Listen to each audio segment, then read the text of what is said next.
Hello, good evening, नमस्कार। मैं कुमकुम गुप्ता आप सभी का विज्ञान मंत्र के यूट्यूब प्लेटफॉर्म पे स्वागत करती हूँ। आज मैं आपको हिंदी का एक बहुत ही इम्पोर्टेंट टॉपिक समास समझने जा रहे हैं हम लोग।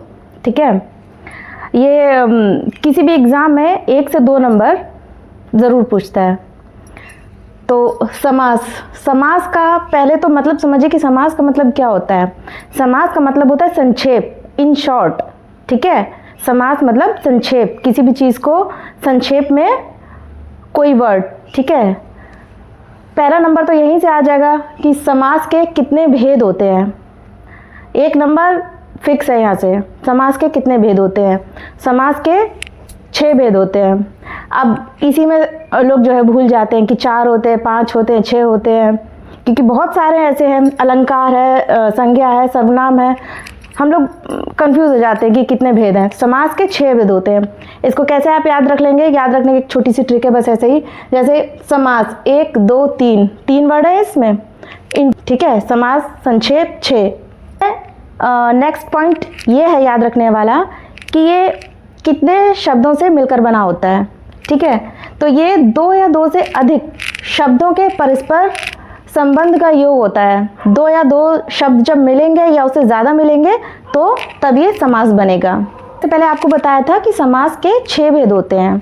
6 भेद कौन कौन से होते हैं? द्वंद्व समास, द्विगु समास, तत्पुरुष समास, कर्मधारय समास, अव्ययभाव समास और बहुव्रीहि समास। देखा कि समास के 6 भेद होते हैं। उसी 6 भेद में से सबसे पहले हम पढ़ेंगे अव्ययभाव समास। ठीक है, तो अव्ययभाव समास, अव्ययभाव का क्या मतलब है? अब शब्दों को तोड़कर देखिए। अव्यय, जो व्यय ना हो। ठीक है, जो व्यय ना हो, जिसका कोई चेंज ना हो, तो वो हो जाएगा अव्ययभाव समास। ठीक है, अब इसका सबसे पहले हम एग्जाम्पल ही लेते हैं। बाकी इसमें ऐसा कुछ नहीं है जिसमें कि पूर्व पद अव्यय हो। पूर्व पद अव्यय इसमें, अब देखिए यथा स्थान में पूर्व पद क्या है? 2 पद होते हैं, पूर्व पद और उत्तर पद। ठीक है, तो यथा स्थान लिखा हुआ है। इस यथा स्थान में पूर्व पद क्या है? यथा पूर्व पद हो गया और स्थान उत्तर पद हो गया। ठीक है, अब इसकी डेफिनेशन फिर से आप देखिए क्या लिखा है कि पूर्व पद अव्यय हो, मतलब पहला जो पद है वो चेंज ना हो। इसको हम ऐसे भी समझ सकते हैं कि किसी भी शब्द में अगर आगे उसके उपसर्ग लगा हो, ठीक है, तो वो अव्ययभाव समास हो जाएगा। अब जैसे ये यथा स्थान है, यथा स्थान में हम यथा क्या है? उपसर्ग हो गया। आजीवन में आ क्या है? आ एक उपसर्ग हो गया। प्रतिदिन में प्रति क्या हो गया? एक उपसर्ग हो गया। ठीक है, यथा समय, यथा समय में यथा क्या है? यथा एक उपसर्ग हो गया। तो अ से अव्यय और थोड़ा रिलेट कर लीजिए उपसर्ग, जहाँ पे उपसर्ग लग जाए सबसे पहले उसको आप अव्ययभाव समास पहचान लीजिए। खाली ट्रिक क्या है, खाली समझने वाली बात है। बाकी और समास जब देख लेंगे तो ये ऑटोमेटिकली आपको समझ में आ जाएगा। सबसे ज़्यादा इजी यही अव्ययभाव समास है। ठीक है, यथा स्थान, आजीवन, प्रतिदिन, यथा समय, उपसर्ग आगे लगे होंगे बस। ठीक है, अब अव्ययभाव समास के बाद से हम पढ़ेंगे तत्पुरुष समास। ठीक है, तत्पुरुष आपने वो पढ़ा होगा, कारक चिन्ह पढ़े होंगे, है ना? कारक चिन्ह पढ़े होंगे, कितने हैं? 8 होते हैं ना कारक चिन्ह। कर्ता ने कर्म को करण से, संप्रदान को के लिए, अपादान से अलग होने के अर्थ में। तो उसी में से कुछ आप समझ लीजिए, ये 6 हैं इसमें। तो तत्पुरुष समास में क्या होता है? विभक्ति चिन्ह लोप होता है। विभक्ति चिन्ह मतलब जो कारक आपने पढ़े होंगे पहले, उसी में जो विभक्तियां थी वही उस चिन्ह का लोप होता है। जैसे अब इसमें क्या है? कर्म तत्पुरुष समास। ठीक है, कर्म, कर्ता ने, अब कर्ता नहीं है इसमें कर्म से स्टार्ट है। ठीक है, कर्ता ने कर्म को, तो इसमें क्या कर्म तत्पुरुष समास में क्या होगा कि को का चिन्ह लोप होगा। को यहाँ पे विभक्ति चिन्ह है ना, तो को लोप हो जाएगा। ठीक है, अब करण तत्पुरुष समास, करण का विभक्ति चिन्ह क्या होता है? पढ़ा होगा आपने, सोचिए जरा क्या होता है? क्या होता है? करण से। ठीक है, इसका विभक्ति चिन्ह क्या होता है? से। संप्रदान, संप्रदान तत्पुरुष, संप्रदान का विभक्ति चिन्ह क्या होता है? को या फिर के लिए। संप्रदान, किसी को हम प्रदान करते हैं कोई चीज, ठीक है, दान करते हैं, इस तरह से आप समझ लीजिए किसी को ही तो करते हैं, किसी के लिए करते हैं ना, तो को और के लिए ये संप्रदान का विभक्ति चिन्ह है। यहाँ आ जाइए आपका अपादान तत्पुरुष समास। ठीक है। अपादान का विभक्ति चिन्ह क्या होता है? से, द्वारा, ठीक है। से और द्वारा मतलब अलग होने के अर्थ में, ठीक है। जैसे पेड़ से पत्ते गिर रहे हैं तो से हो गया और गिर रहा है वो अलग हो रहा है ना। अब आ गया संबंध तत्पुरुष समास। संबंध, संबंध का विभक्ति चिन्ह होता है का, ठीक है। अधिकरण, अधिकरण तत्पुरुष समास, अधिकरण का होता है में और पर, ठीक है।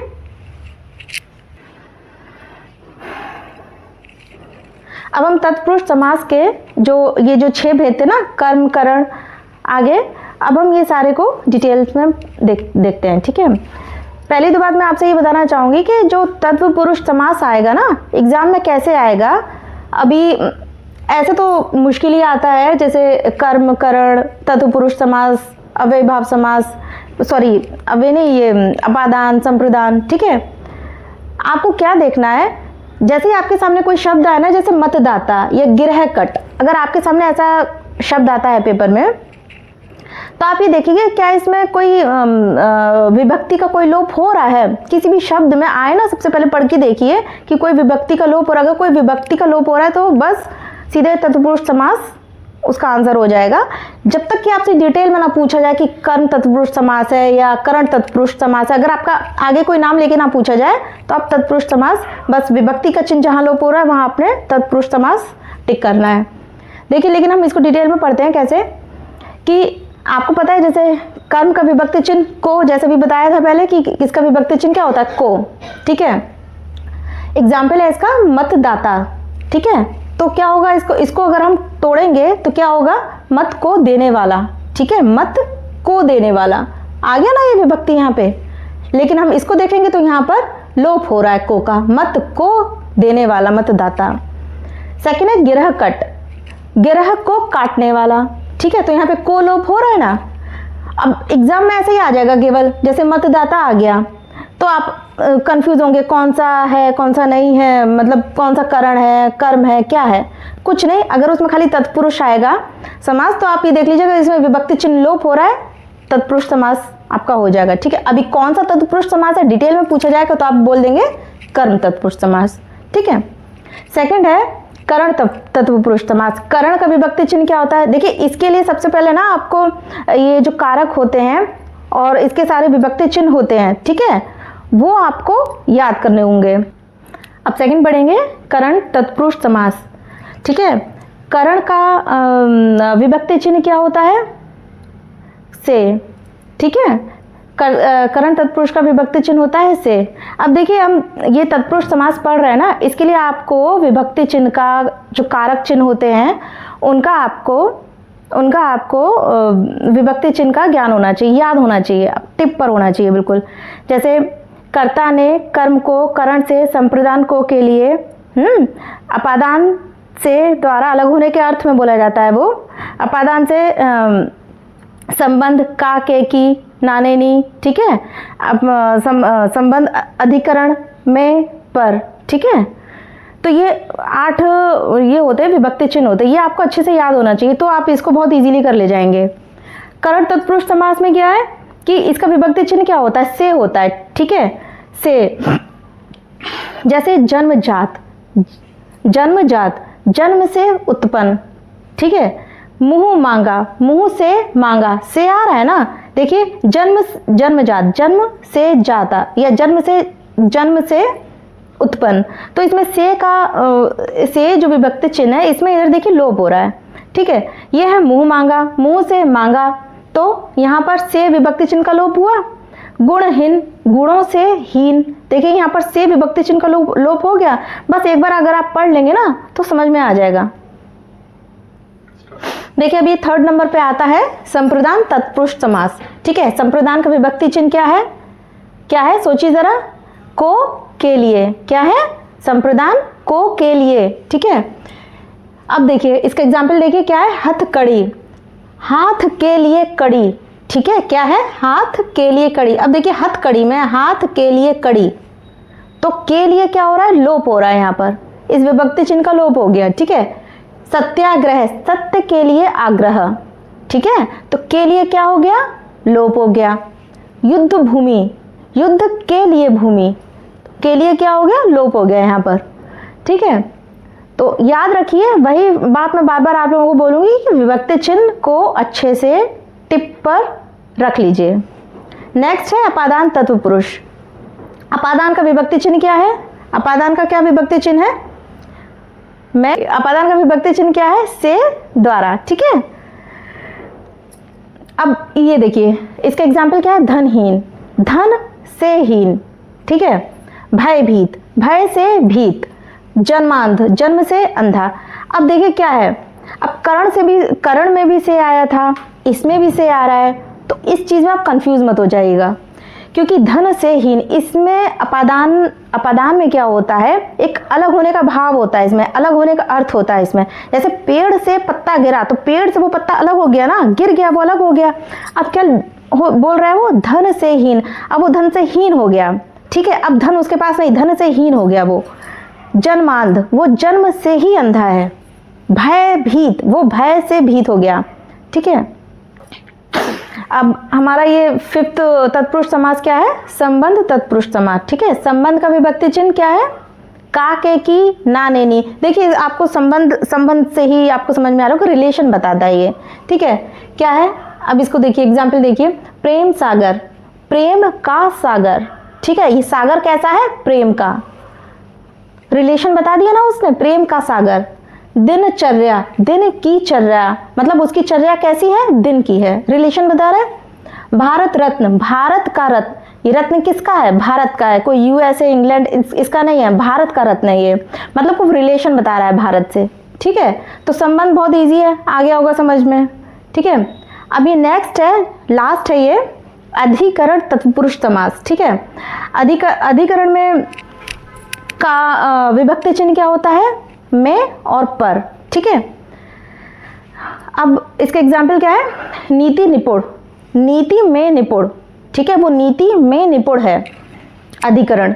आत्मविश्वास, आत्मा पर विश्वास, इसका क्या होता है? विभक्ति चिन्ह क्या होता है? में और पर। देखिए यहाँ पर में आ गया, और इधर आत्मविश्वास में आत्मा पर विश्वास, पर आ गया।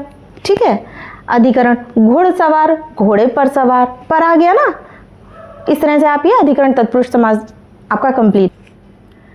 अब देखिए, अब हम यहाँ पढ़ेंगे कर्मधारय समास। ठीक है, अब इसमें आप कंफ्यूज मत हो जाइएगा, क्योंकि अभी हमने पढ़े हैं तत्पुरुष समास। तत्पुरुष समास के 6 भेद थे, कर्म, करण, संप्रदान, अधिकरण। ठीक है, और कौन सा था? संप्रदान। ठीक है, ये हमने पढ़ लिए थे तत्पुरुष समास। अब तत्पुरुष समास के 6 भेद खत्म हो गए, अभी उसका नेक्स्ट आ गया जो कर्मधारय समास। ठीक है, कर्मधारय समास में क्या होता है कि इसका जो पूर्व पद होता है, हमने पहले आपको बताया था पूर्व पद और उत्तर पद, तो इसमें क्या होगा कि पूर्व पद जो होता है, मतलब पूर्व, एग्जाम्पल लेकर के समझिए, पूर्व पद जैसे नील कमल है। ठीक है, तो नील कमल में नील हो गया पूर्व पद, और कमल क्या हो गया? उत्तर पद। लेकिन इसमें क्या है, क्या लिखा है? पूर्व पद विशेषण और उत्तर पद विशेष्य होता है। ठीक है, विशेष्य क्या होता है? अब आप ये सोचेंगे, विशेष्य मतलब कि जिसकी विशेषता बताई जाए, वो विशेष्य हो गया। अब जैसे क्या है? नील कमल, नील कमल, तो इसमें किसकी विशेषता बताई जा रही है? कमल की विशेषता बताई जा रही है, तो कमल क्या हो गया? विशेष्य। ठीक है, और अब इसको पूरा देखिए, ये तो आपने समझ लिया कि विशेष्य क्या होता है इसमें। अब नील कमल है ये, नील कमल में इसको हम तोड़ेंगे तो कैसे तोड़ेंगे? नीला है जो कमल। ठीक है, नीला है जो कमल। डेफिनेशन क्या कह रही है? पूर्व पद विशेषण हो और उत्तर पद विशेष्य। तो जो पूर्व पद है ये विशेषण हो गया ना, ये आपका पूर्व पद है नील, नील क्या हो गया? पूर्व पद, और जो कि विशेषण है, ये कमल की विशेषता बता रहा है कि भाई ये नीले रंग का कमल है। ठीक है, तो नीला है जो कमल। अगर ये लाल कमल होता, लाल कमल होता तो लाल क्या हो रहा है? वो सॉरी, लाल क्या हो रहा है? वो कमल की विशेषता बता रहा है कि भाई कमल लाल है। ठीक है, तो अब ये समझिए, जैसे पीतांबर। ठीक है, पीतांबर, तो पीला है अंबर, पीला है अंबर, अंबर मतलब वस्त्र, कपड़ा, तो पीला है अंबर, तो अंबर की विशेषता क्या है कि वो पीला है। ठीक है, तो कर्मधारय समास, मतलब ये जो उत्तर पद होता है ना, उत्तर पद जो होता है वो अपने ऊपर एक कर्म धारण करके रखता है। इस तरह से समझ लीजिए आप, जैसे अंबर के ऊपर कौन सा कर्म धारण हो रहा है? पीले रंग का।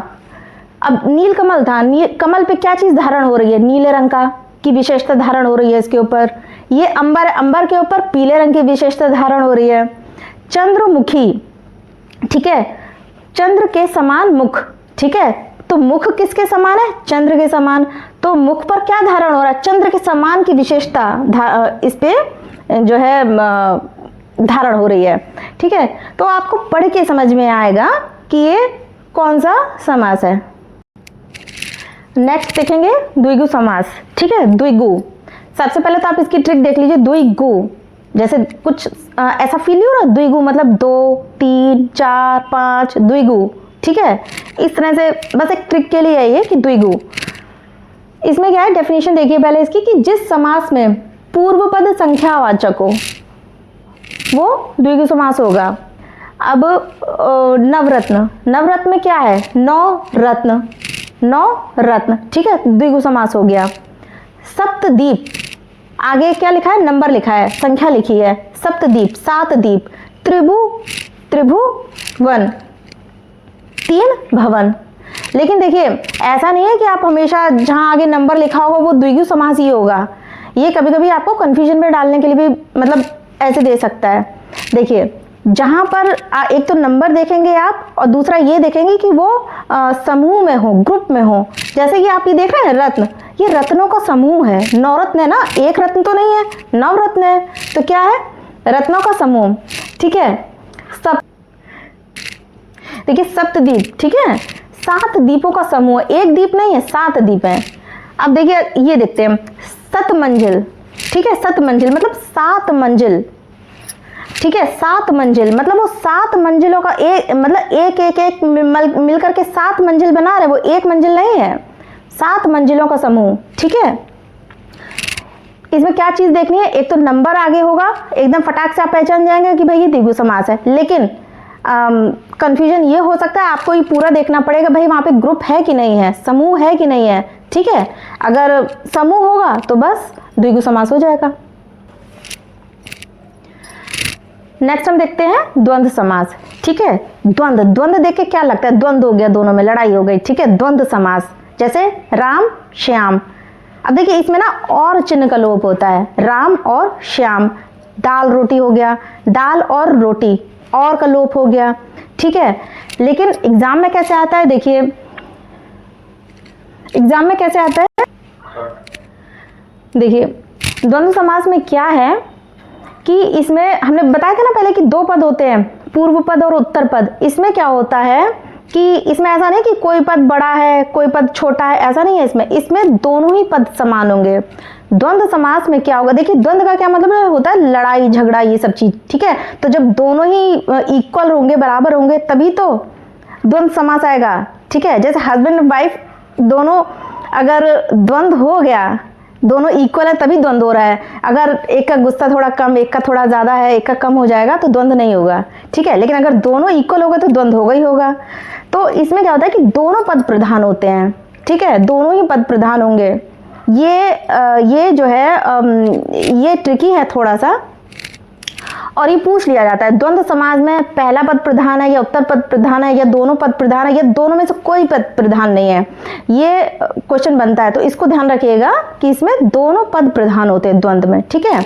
और द्वंद्व तभी होगा जब दोनों लोग स्ट्रांग होंगे, ठीक है। और इसमें एक चीज और है कि इसमें ना दोनों मतलब दोनों सेम होना चाहिए। जैसे कि अगर इधर देखते हैं, जैसे राम और कृष्ण है ना, तो राम भी संज्ञा हो कृष्ण भी संज्ञा हो। ऐसा ना हो कि ये एक संज्ञा हो गया और एक सर्वनाम हो गया, ऐसा नहीं होगा। या तो दोनों सर्वनाम होंगे, या दोनों संज्ञा होंगे, या दोनों विशेषण होंगे। भाई दो जब एक जैसे होते हैं तभी तो द्वंद्व होता है। अब हस्बैंड वाइफ की लड़ाई में दोनों ही क्या है? दोनों संज्ञा है, दोनों ह्यूमन बीइंग है। ऐसा थोड़ी ना कि एक आदमी का लड़ाई झगड़ा एक कुत्ते से हो गया, ऐसे नहीं होगा। दोनों का सेम होना चाहिए ना। जैसे राम और कृष्ण क्या हो गया? दोनों संज्ञा है। अब देखिए भाई बहन ये दोनों संज्ञा हो गए। पाप और पुण्य क्या? अच्छा आप बताइए पाप और पुण्य क्या है? संज्ञा है, सर्वनाम है, विशेषण है, क्या है? सोच के बताइए क्या है ये? क्या है ये पाप और पुण्य? पाप और पुण्य है विशेषण, ठीक है। पाप भी विशेषण, पुण्य भी विशेषण। देखिए विशेषण हो गए, सेम हो गए, दोनों पद प्रधान हो गए, ठीक है। सुख और दुख, सुख और दुख क्या है, ये भी विशेषण है, ठीक है। तो इसका एक चीज समझिए कि दोनों पद प्रधान होते हैं, दोनों सेम होना चाहिए, या तो संज्ञा संज्ञा हो, सर्वनाम सर्वनाम हो, विशेषण विशेषण हो, ठीक है। अब एक चीज और सॉरी, लोग ये देखते हैं कि योजक चिन्ह लग गया, योजक चिन्ह लग गया, लोग ये देखते हैं कि योजक चिन्ह लग गया मीन्स ये द्वंद्व समास होगा, लेकिन ऐसा नहीं होता हमेशा कि हर योजक चिन्ह जो है आपका द्वंद्व समास हो जाएगा। आपको दोनों देखना पड़ेगा, दोनों पद प्रधान है कि नहीं है, दोनों सेम है कि नहीं है, ठीक है। तो आप समझ लीजिए। और एक चीज और, इसमें जो है और चिन्ह का भी, जैसे सब में विभक्तियां चल रही है ना, इसमें देखिए और चिन्ह का लोप होता है। जैसे राम कृष्ण, तो आप बोल के देखिए वो क्या कहना चाह रहा है, राम और कृष्ण, भाई और बहन, पाप और पुण्य, इसमें और चिन्ह का लोप होता है, ठीक है।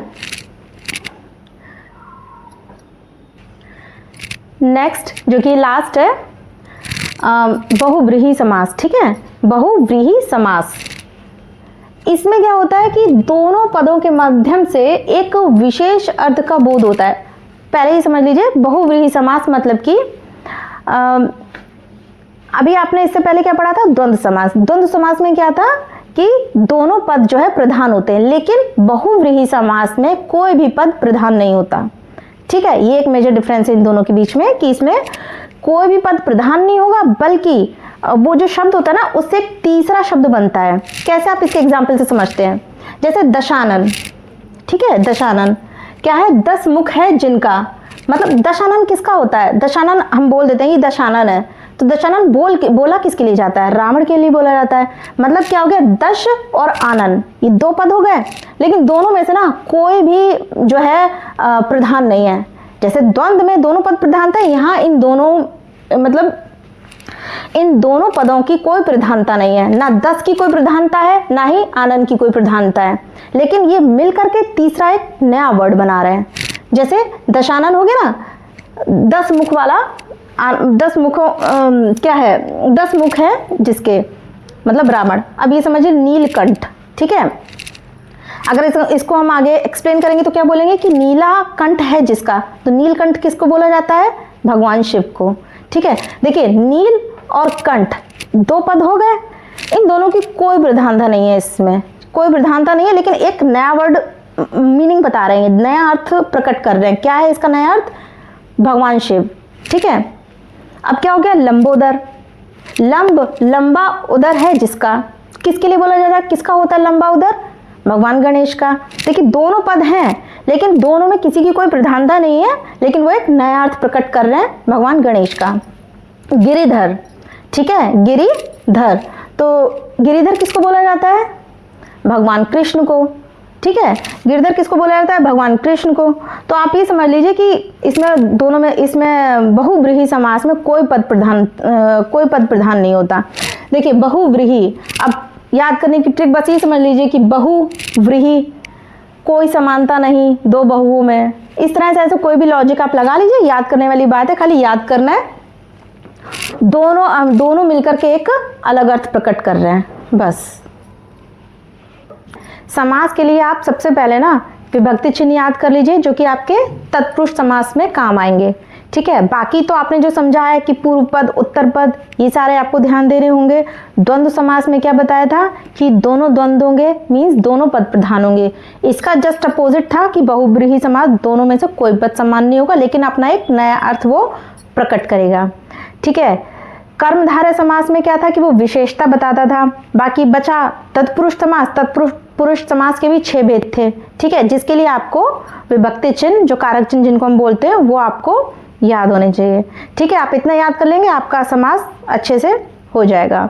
1-2 बार रीडिंग लगा लीजिएगा जो भी अभी आपने नोट्स बनाया हो, ठीक है। अगर आपको इसके अलावा कोई और भी टॉपिक आपको चाहिए हो, समझना हो, तो वो आप मुझे कमेंट करिएगा, ठीक है। और हमारे विज्ञान मंत्र यूट्यूब चैनल को सब्सक्राइब करिए, लाइक करिए, कमेंट करिए, ठीक है। ये हमारा यूट्यूब चैनल है, इसको आप सब्सक्राइब करिए। Thank you.